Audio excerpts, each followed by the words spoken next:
मरकज की नाकिस पॉलिसियों के सबब मुल्क की मईशत तबाह हो गई है। Kurnool centre for man power research and development के प्रोफेसर मंसूर अहमद ने कहा है कि मुल्क की माशी हालात को बेहतर बनाने में मरकज नाकाम हो गई है। उन्होंने कहा कि अचानक लॉकडाउन का फैसला जो लिया गया था वो गलत था, जिसकी वजह से मजदूर तबके को काफी मुश्किलात का सामना करना पड़ा है।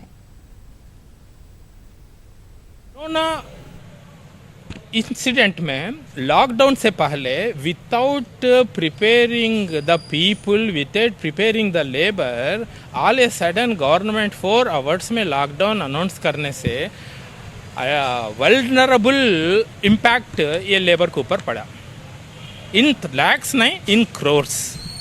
इससे क्या होता बोले तो कंजम्पशन लेवल्स अब गिर जाते हैं। क्यों बोले तो इनके इनकम्स चल गए, इनकी रोजी चल गए, इनका एम्प्लॉयमेंट चल गया, कंजम्पशन चल जाता, इनकम चल गया से उसको, कंजम्पशन चल गया से उसको प्रोडक्शन के ऊपर मार पड़ता, प्रोडक्शन मार पड़ने में मार्केट कोलैप्स हो जाता, मार्केट कोलैप्स हो जब financial institution, dependent financial institution collapse हो जाते। माइग्रेंट लेबर को इमीडिएट रिस्क देने को वास्ते इमीडिएट रिलीफ के जैसा उनको कैश ट्रांसफ़र सजेस्ट कर को रेकमेंड, नॉट लॉन्ग टर्म कोसे की इंस्टीट्यूशंस को देना, कोसे की इंडस्ट्रीज को देना, वो इंडस्ट्री स्टार्ट करे बस नहीं, इनको रोज आना, it takes long time.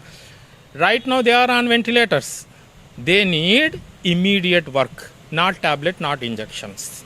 Right now India is facing economic crisis, social crisis and political crisis. All these are need economic resources.